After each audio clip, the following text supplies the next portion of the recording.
the struggle is really what kind of shapes your business at the end of the day.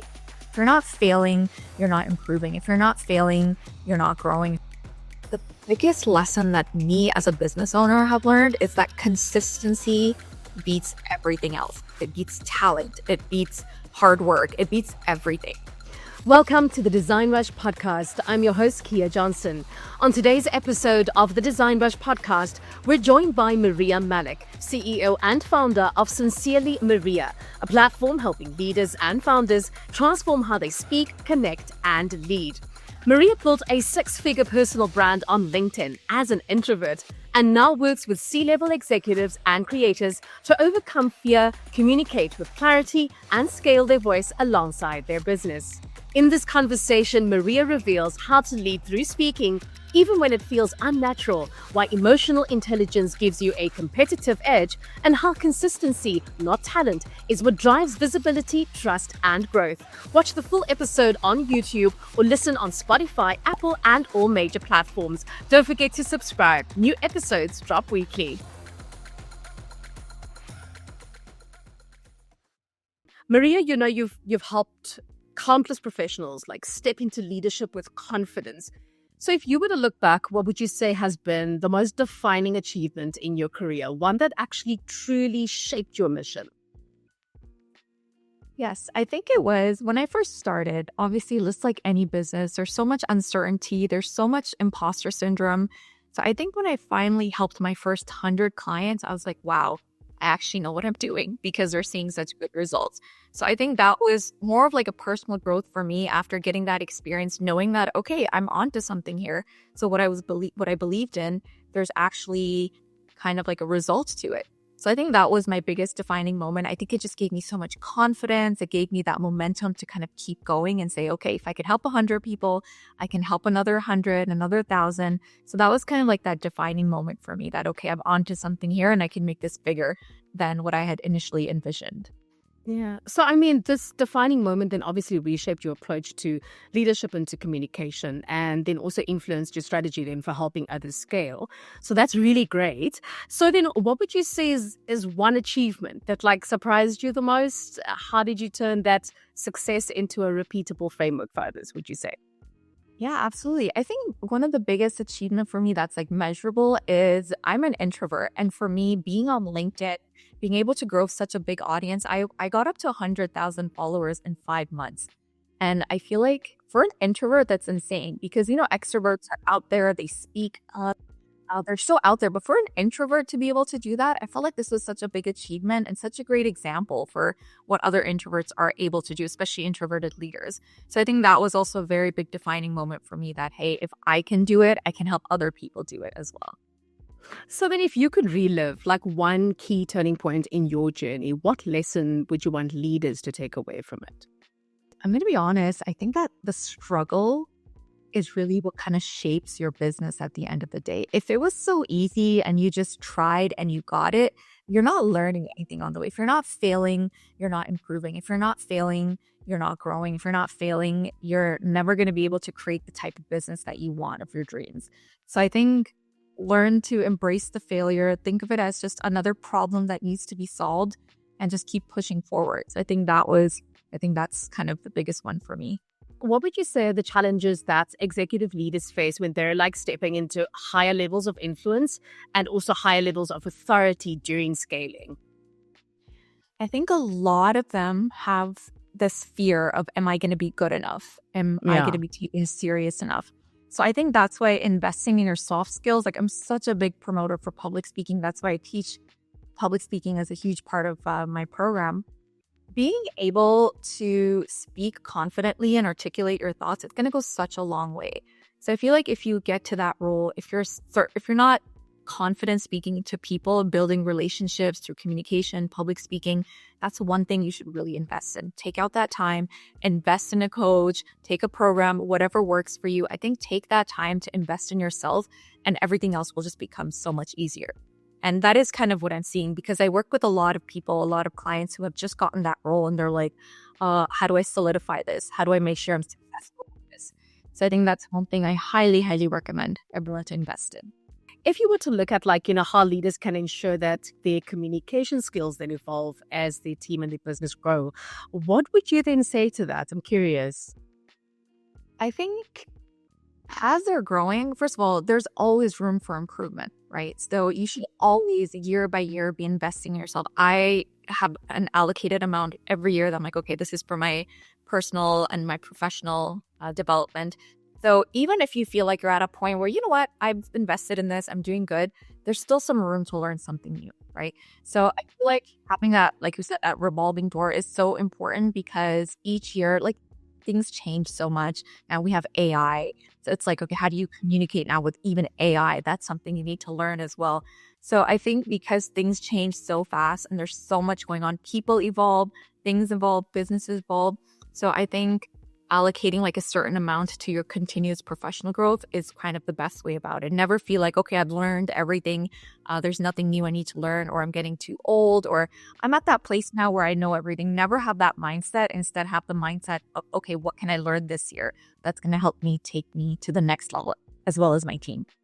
So we live like in this world where everything's now, everything must happen instantly. We want these things now, but they kind of also overlook that long-term positioning. I mean, in your experience, I'm sure you've come across this as well. So how do you think then that can leaders then balance those immediate results with building like lasting influence, lasting credibility? I think you have to have short and long-term goals. And I think the things that people do, what I've personally seen leaders do is they're thinking too far ahead into the future. So also think about what can you do today to be just 1% better? So imagine if you just got 1% better every day or every week, where you would be in the next few years. Yeah, so I feel like most people are just thinking, okay, this is my end goal, but okay, people don't think about what is it going to take for me to get to that end goal. Those small little steps, like waking up that extra hour early, for example, or going for mental health walk, for example. A lot of people get so caught up also in just the professional side of things that they forget to like balance their personal life too. And I think that's also a big one. Taking care of every aspect of your life, I think, just helps you grow better as a leader, helps you be more effective, helps you be more happier in your role at the end of the day too. So I think it's just answer again, long story short, focus on small goals first, and then that will lead to those big results that you're looking for. But these small habits are what kind of help you compound into those big results. So stop focusing on that big result of, oh, I need to be here. I need to become the CEO. Think of what can I do today? What can I do right now that's going to help me get there? What can I do consistently that's going to make sure I reach that goal? I think that's something people forget to think about. I was like that too when I started, to be honest. I was like, this is what I want, but not how am I going to get there? Would you then say then that like thinking that way is actually quite a critical mindset, that shift that leaders need to actually make to sustain growth and something they can apply right away? Absolutely. I think the biggest lesson that me as a business owner have learned is that consistency beats everything else. It beats talent. It beats hard work. It beats everything. So you could be very crappy at what you do, but if you do it consistently,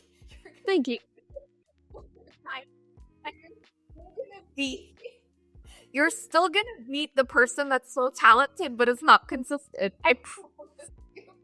When I look back at some of my work, I'm like, okay, I got to delete this from the internet.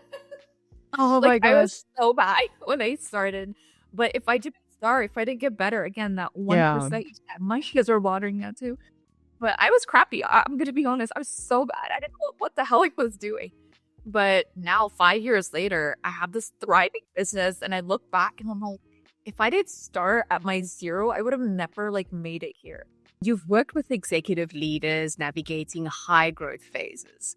So can you share an example of how you helped a client step into a larger leadership role with confidence and also to communicate effectively during scaling? Yeah, I actually have a great example of a recent client. His name's Alonso.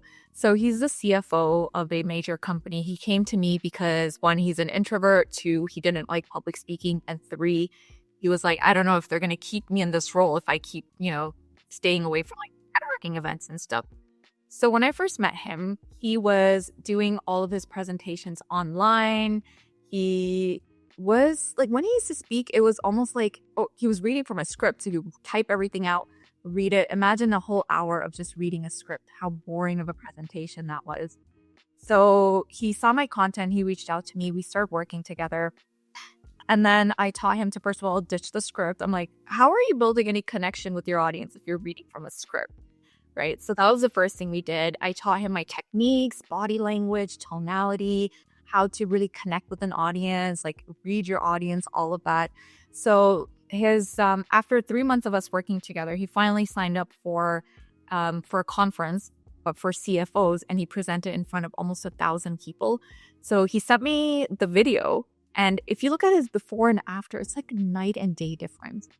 And he was having so much fun. I think one of the things he said to me was, wow, I'm so glad I did this for myself.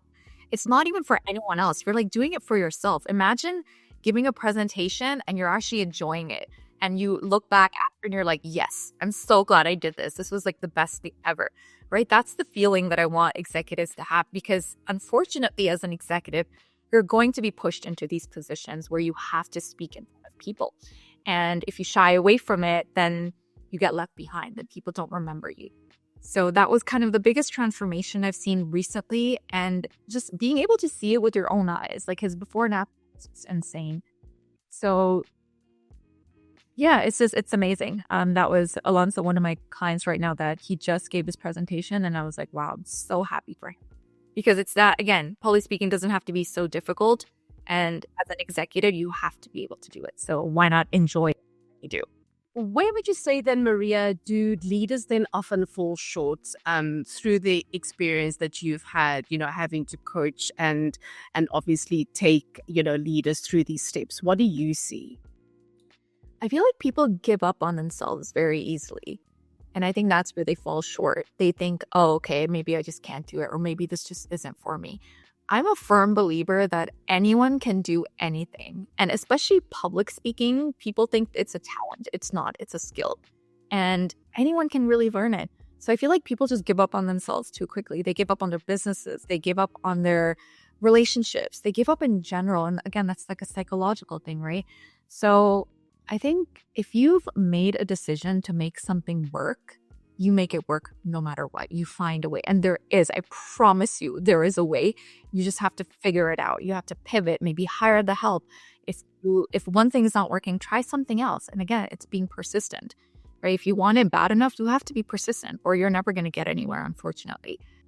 Yeah, so I think it also depends on how your company is evolving. So for example, I'm working with an executive right now where they opened up a new department and they're hiring Gen Z. So this he's the CEO of the company, and basically all he's ever done is spoken to, C-suite directors. So you speak to them a very different way. They have a different mindset.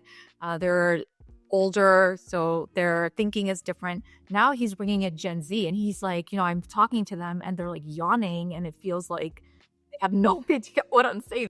So I think anytime you change something in your business, you have to change your communication style too. And it really depends on who you're talking to, right? So if you're talking to C-suite, you're going to have a very different approach versus talking to Gen Z versus talking to a mix of your clients or your customers or your employees. So if your business is growing, you need to evolve with it, with your communication skills for sure. What would you then say is a common leadership behavior that executives over prioritize during scaling? I think it's putting their trust in other people and not listening to like their gut. I think you as your company, especially if you did it right, if you started from the ground up, you have a better idea of what's going to work and what's not going to work. And I'm giving you kind of my own example right now, Kia. I recently started working with an agency, and I brought them in and I was like, you know what? I didn't kind of believe in myself, and I was like, they're the experts, let them handle it. And it didn't go so well. And then until I came in and I said, you know what? This is what I know about my clients. Let's change this. Let's do that. Let's pivot here. And then as soon as we did that, we started to see more of like a movement there, right? So I think you as an executive, as a leader, listen to your gut. If it's telling you, hey, you know what? I understand my people better and this just doesn't sit right with me, voice it and make sure that you don't just put all your trust in that agency that you hired. Have your input in there, because no one knows your employees, your customers, your clients like you do. So I think definitely voice your opinions. And if it's just don't leave it to the experts. Give your opinion on it too. Choosing the right agency, it can have a major impact, as you just mentioned, on your brand success, right? So from your experience, what are the key signs that you would say help brands identify whether an agency will be a strong long-term fit? Yeah, something I have done, Kia, that has worked amazing for me is I'm a people person where I understand people. And for me, energy is so important. So anytime I get on a call with a potential agency, I'm reading their energy. Are they understanding me? Are they open to change? Are they listening to me? And you have to listen to energy. I think that's so important. Well, don't do that. You can't just bring in somebody with the perfect resume and say, hey, this is a perfect fit. So when you talk to people, and I think this goes for interviews too, when you're interviewing, people hire you not because they think you could do the job. They hire you because they really like you. And they think, okay, this is someone I can train. And this is someone that will fit so well with my company. So same thing, when you're interviewing agencies, talk to as many people as you can and make sure that the energy is right. You can sense from the energy when someone's being genuine, when someone's honest, when someone's going to put in that hard work. You can usually tell. And I think in the past, when I haven't listened to myself and just gone off of numbers and how what I'm being presented, it's always it's backfired. Versus I've invested in people that did not have the experience, but the energy was telling me you know what, this person's going to work really hard and they're going to figure it out. Those are the people and the agencies that have been, very successful working with me. So I think definitely look out for that. Look for people. It's people that do your work at the end of the day, right? So talk to them, feel their energy, go off of your gut feeling. Would you then say that that's maybe perhaps a common mistake that brands make? When I first started and my business blew up, I was like, okay, I can relax a little bit now. I'm going to let my assistant take care of this. Even though she was great, she worked really hard and she did wonderfully. But I just noticed when my numbers started to kind of drop, right? I was getting less sales, less views, less this, less that, less revenue, everything. And then eventually I had to be okay, what's going on? So I took her off of a few projects and I got back in, started doing the work by myself again, and everything started shooting back up, right? And I think, my parents, they own a restaurant and I look at them all the time. My dad says anytime he takes a back seat, everything starts to go chaotic. And then when he gets back, he's there present every single day. Everything's running more smoothly. So I learned that from him, where no one's going to be as passionate about your business, about your company as you. So never think that, hey, because I become the CEO, that means I can just go on those holidays, let people do all my work for me. Yes, they will, but they still need guidance, supervision, and to see that somebody is there holding them accountable. So that was a huge mistake I made. I learned from it. And I think that's something every business owner needs to know as well. If you were to look at where agencies are actually missing the mark when positioning themselves to work with top executives or industry leaders, I mean, I'm sure you can speak a lot to this based on your experience dealing with a lot of these top executives. I think a mark that people are missing is they don't do enough of their homework. For example, talking to other people that have worked with them. So again, I'll give you my own example. And this is why I love because I dabble in everything. I get burnt. I learn my lesson. I'm like, oh, okay, don't do that again. So for example, I worked with this agency once. They had on their profile that, they've worked with so-and-so clients and this and that. And I was like, oh, these guys are, really big business owners. So this is going to be great. Work with them.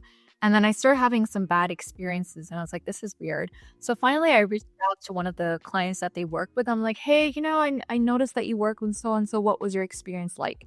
And what I heard was the exact same thing that I was dealing with. And they were like, they were good, but I had X, Y, and Z things that I did not like. Happy with this. And I was like, they're literally using your photo to promote the service. You're telling me that you did not like working with them. If I had known this, maybe I would have made a different choice, right? So I think don't just go off of the surface and what people are telling you.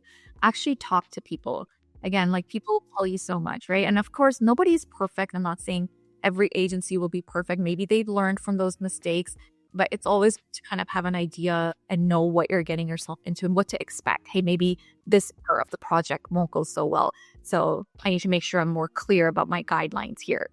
So I think that's something I've learned the hard way. Talk to people, figure out, do your due diligence, make sure you know who you're working with, what areas might be of a struggle. Again, I don't think any agency is perfect. Every agency is going to make mistakes, but at least and tackle it head on that way.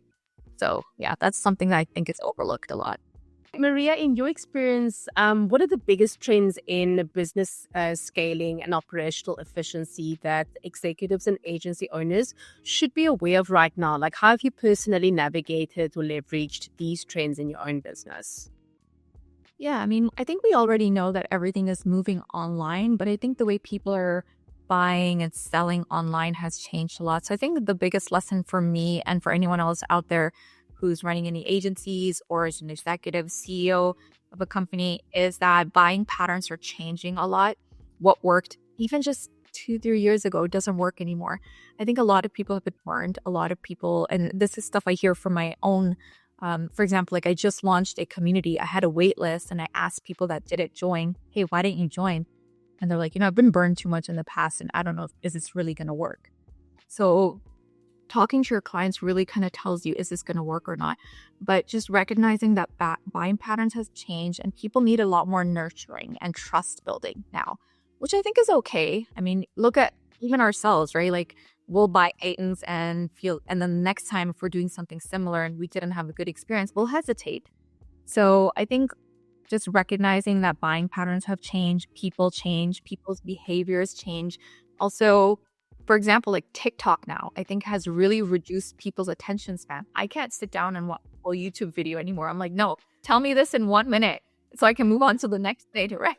But I did this, yeah. I was so happy when TikTok got deleted. I'm like, yes, I'm going to get back 5 hours of my day. And it was back next day. And well, okay, I guess we're still here. But yeah, right? Yeah. Something like everybody, not just like, and that's what's crazy to me. Like everyone's attention span has changed. So you have to put in a little bit of extra work. But I think, again, if you believe in it, you'll find a way. And for me, that's been like a huge lesson, like nurture your clients, nurture people, build trust. The biggest thing you could do before selling to someone is build that trust. Once you have that trust, everything is so much easier. Yeah, it requires a bit more work, but that's just the industry. That's just the world that we're moving into now. That's so true. I mean, looking at these trends, we're actually chatting about AI as well a little bit earlier. So which do you believe will have like the most lasting impact on business growth if you were to look at it in the next 5 years? Yeah, I think AI has so much potential. I know that a lot of people are afraid that it's going to take away your job or it's going to, and to some extent, I think that is true. But just like everything else, I think you have to grow with the times, right? You can't fight it. If you can't fight it, join them. Like that's just how it is. So for me, for example, like AI has been tremendous. Honestly, I get the same amount of work done now in like one day that would have taken me a month to do. But I also don't think that AI is everything. It's still not the human brain. No one can take your experience and replicate it. No one can do that. So your input still matters. And I think there will always be, I think AI will work well with humans. It's never going to take over. I don't think so in full capacity. So yeah, I think that's the biggest thing. Like learn to use AI. This is, again, one of those things I'm learning. I'm joining all these communities, learning, testing, practicing, seeing what's working, what's not working, but also adding your own touch to everything if you do use AI. What would you say is like one conversation that industry leaders should be having more often to drive real growth and impact? I think, and I was thinking about this one a lot because this is something I've been really focusing on lately as well. I think a conversation that people need to have is to not focus so much on the loudest person in the room anymore. I think leaders are changing as well, just like people. And there's a lot of emerging leaders now that are not doing things the old-fashioned way. For example, like Elon Musk. He's not a typical speaker, but look at how successful he is. He's still on major stages. He's kind of like the right hand of Trump right now. So I think things like that, like start looking at people and listening to people and not just the loudest people in the room. I think leadership, like I said, has evolved. It's not necessarily the loudest person in the room that has the greatest idea anymore. It could also be that intern or that person that's like much quieter that's going to give you a groundbreaking idea. So I think that's something that's evolved and something that needs to change a lot. And a conversation leaders should be having more of that.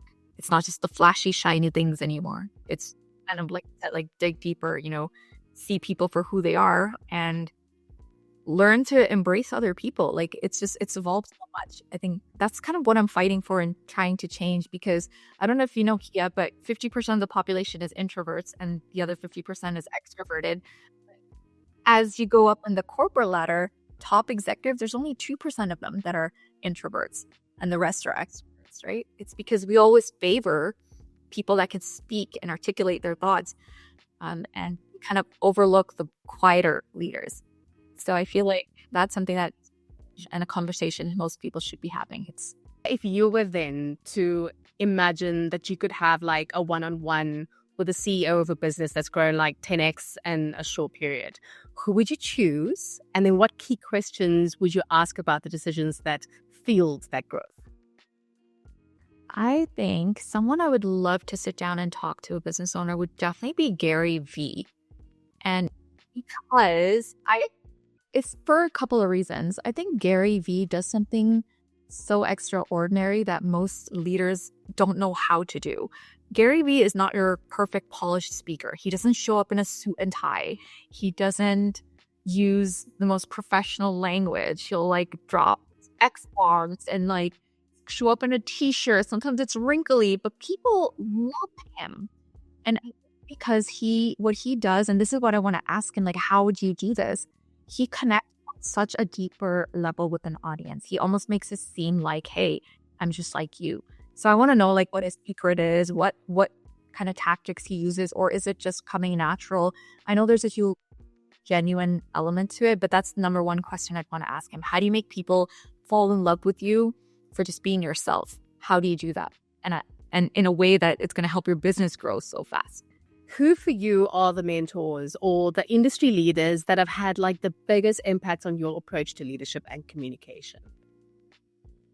Okay, so I have so many, because every year I try to work with someone new, but someone that I will never forget that I worked with, a mentor, when I was first starting off my kind of business, my LinkedIn journey. Her name is Shanae Moret. She's on LinkedIn. She has almost 1 million followers, and she does everything that you would not expect a marketer to do. So her emails are just, hey, I'm having a live, join me. And like, she's so successful, right? She's like, hey, I heard you needed help with this. Here it is, right? Like, that's kind of her vibe. And when I first met her, yeah, and she's so like raw in herself, and she's such an introvert. And that's why I love her, because when I'm talking to her, I can just tell like she's an introvert. And, I've had this conversation with her too. But she's running a team. She's running a huge business. She keeps growing year by year. I've learned so much from her. And I think what I really love about her is she kind of taught me, Maria, you don't have to be somebody you're not to be successful. Look at how I'm doing it. She's very like casual. She doesn't dress up too much. It's just, she's herself, and she's so successful, and she's a mother, and, she has like pets, and she's like living that life that I want to live, where it's just working from home, you're doing great, you're helping people, you're getting people results, but you're not changing who you are. So I think she's a mentor of mine. Love her, and that's kind of who I aspire to be. I want to shift our conversation a little bit right now, just to find out from you, what are the top 3 leadership skills or mindset shifts that executives need to master to scale successfully? I think to scale successfully, number one, it would be having people skills. You're going to be dealing with people everywhere you go. It doesn't matter, maybe, who knows, AI might take over one day and we'll be talking to AI, but until then, you're still dealing with people. So have really good people skills. That's number one.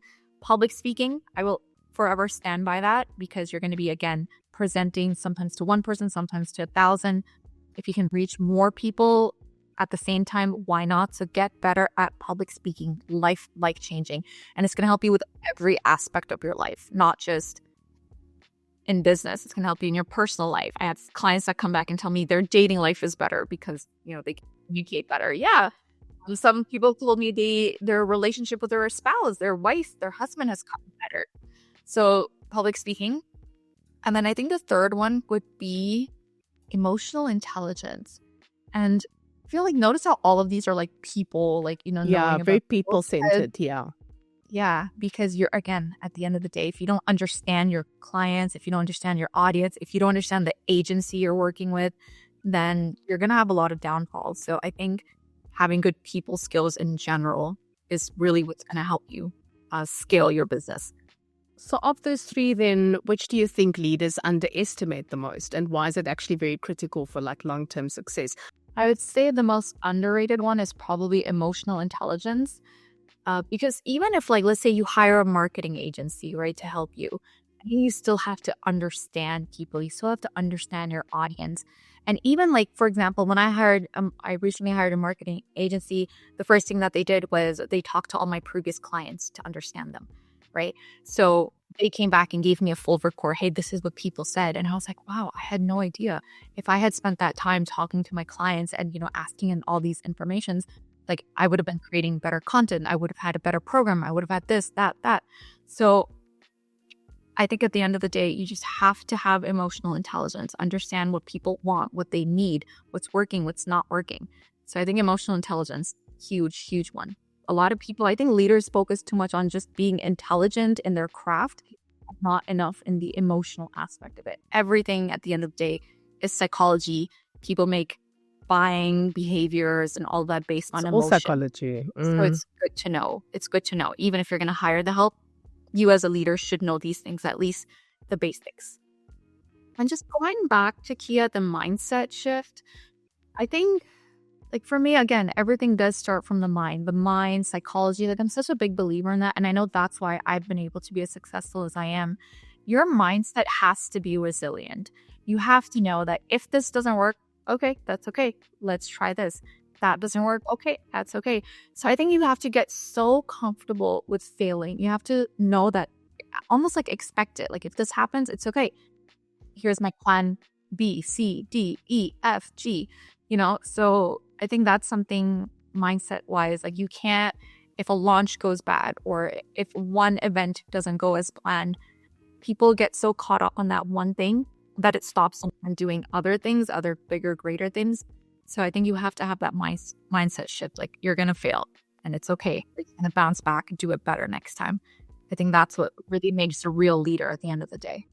How can leaders balance being visionary and inspiring while ensuring that they're actually staying grounded in execution, you know, during like their business expansion, during scaling itself? I think as a leader, you have to kind of learn a little bit of everything. Even though, you know, some leaders will try to be very hands-off with, hey, I don't want to touch the graphics. Like, I'm not good at that. Still, maybe like sit there during a class or sit there during something that teaches you how that is done. So you kind of understand the mindset behind how somebody puts things together. I'll give you an example that I never thought would come in handy for me, but I used to work at Stanford University, and they would give you all these allocated amounts for, like, hey, take this course, that course. And at the time, there was only one course that was working out for me, which is Photoshop. And I was like, when am I ever going to need Photoshop in my life? Like, for what? Anyways, I took it. I learned Photoshop. And then fast forward 5 years later, I'm starting my own business. And, you know, I have a graphic designer now. But when I first started, I was making my own graphics. So that came in so handy. So, you know, something like that, I'm like, just keep learning things. And that's what's going to keep you not only grounded, because you'll know how much hard work goes into, like, for example, an email marketer, you hire that. You'll know that they didn't just sit there and write an email. There was a lot of thought that went through that. And also, I think what keeps you grounded also is knowing that if that person is not there and I have to step in and do it, at least for the time being, you'll have that confidence to do it in yourself. So I think these type of things, being very, very hands-on, learning, continuously growing, is what's going to help not just you grow as a person, but your business scale as well. So these things go hand in hand. Your growth and your business's growth, I think, they're like tied together. So invest in yourself. Make sure you're consistently learning. Make sure you're learning from your team. Never feel or act like you're the one that knows it all and you're just there to give direction. Be very open-minded. Listen to people. You'll learn a lot from people. A lot from people. This has been absolutely wonderful. Thank you so much for your time. I appreciate that you shared your time with us here on the DesignRush podcast. Thank you. Awesome. Thank you, Kia. Thanks for having me.